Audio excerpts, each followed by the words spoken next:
নমস্কার বন্ধুরা, পম্পার কিচেনে আপনাদের সকলকে স্বাগত। আজ আমি বাঁধাকপির মধ্যে বেসন দিয়ে অপূর্ব স্বাদের একটা রেসিপি আপনাদের সাথে শেয়ার করব। এই রেসিপিটা একবার না বানালে ভীষণ মিস করবেন, আর একবার হলেও আমার মতো বানিয়ে দেখতে পারেন। যেসব বাচ্চারা সবজি খেতে পছন্দ করে না, এই রেসিপিটা তাদেরকে বানিয়ে দিতে পারেন। একবার খেলে দেখবেন বারবার বানাতে বলবে আর খুব মজা করে খাবে। তাহলে চলুন দেরি না করে আজকের এই অপূর্ব স্বাদের রেসিপিটা দেখে নেওয়া যাক। আজকে যে রেসিপিটা বানাবো তার জন্য দেখুন, প্রথমে আমি ছোট্ট বাটি মাপ করে এক বাটি বাঁধাকপি কুচিয়ে নিয়েছি, এখানে দিয়ে দিলাম। বাঁধাকপিটাকে দেখুন আমি কিন্তু এইভাবে একদম ছোট্ট ছোট্ট টুকরো করে কেটে নিয়েছি।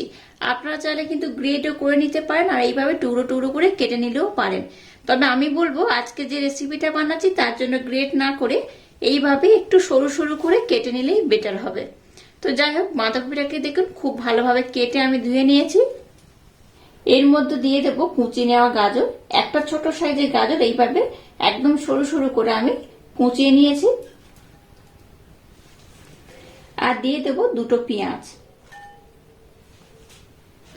এবার দেখুন আমি এই তিনটে উপকরণ একসাথে একটু ভালোভাবে মেখে নেব। দিয়ে দেবো কাঁচা পাকা লঙ্কা, 4টে থেকে 5টা কাঁচা লঙ্কা এখানে আমি অ্যাড করব। এবার এখানে দিয়ে দেবো স্বাদ মতো লবণ, সামান্য একটু দিয়ে দেবো বিট লবণ, অল্প একটু গোলমরিচের গুঁড়ো দিয়ে দিলাম। বাড়িতে বানানো স্পেশাল ভাজা মশলা 1 চামচ দিয়ে দেব। এখানে গোটা জিরে, গোটা ধনে, গরম মশলা, মৌরি এগুলো রয়েছে। 1 চামচের মতো দিয়ে দেবো চাট মশলা।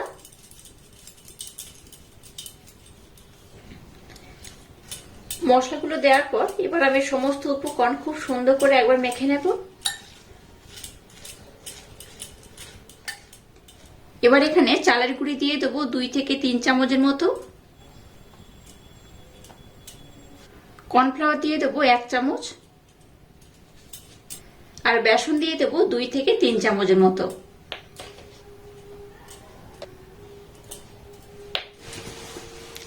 এবার আমি সমস্ত উপকরণ খুব ভালোভাবে মেখে নেব।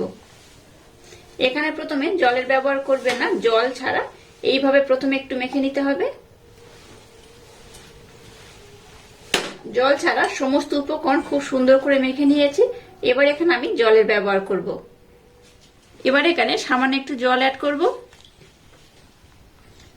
জলটা দিয়ে আবার আমি সমস্ত উপকরণ খুব সুন্দর করে মেখে নেব।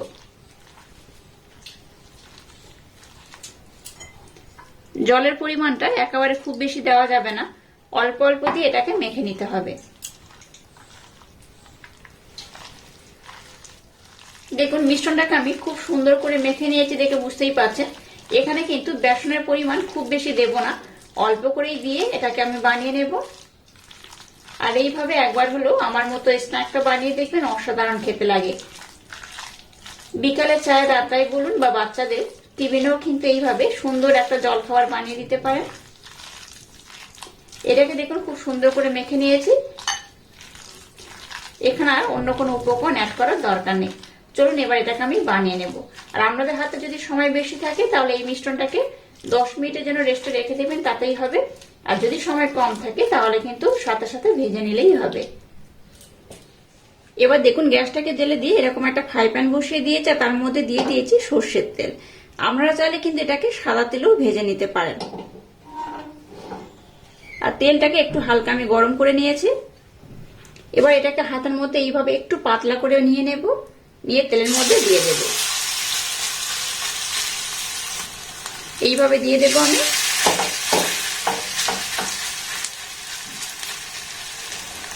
এইভাবে একটা ফ্রাই প্যানে যতগুলো ধরবে ততগুলো দিয়ে ভেজে নেব।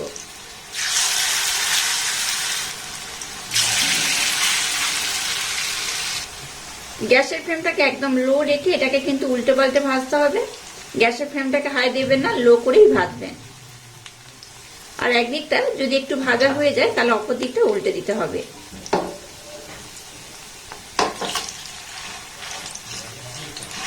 বেসনের পরিমাণটা কম দিয়ে এটাকে ভাজলে কি হবে, এটা স্বাদ কিন্তু দ্বিগুণ বেড়ে যায়। খুব বেশি বেসন না দিয়ে অল্প করে বেসন দিয়ে এটাকে ভাজতে হবে।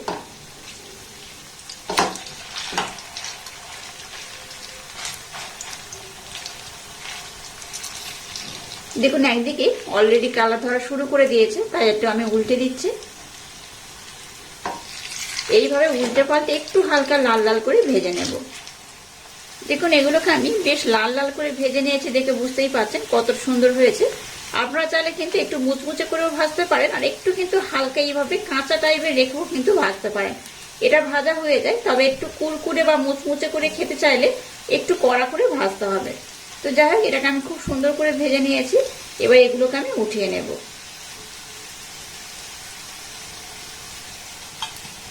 এইভাবে একটা টিস্যু পেপারের মধ্যে নিয়ে দেবেন, তাতে করে এক্সট্রা যে তেলটা থাকবে, তেলটা কিন্তু টিস্যু পেপার অনেকটা অ্যাবজর্ব করে নেবে।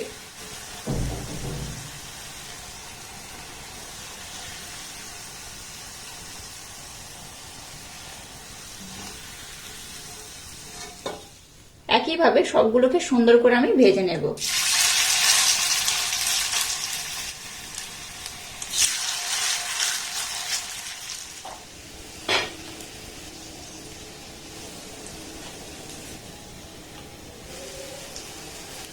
দেখুন আমি কিছু বানিয়ে নিয়েছি, কিছু আরো বানাতে বসিয়ে দিয়েছি। এটা কত সুন্দর হয়েছে দেখুন।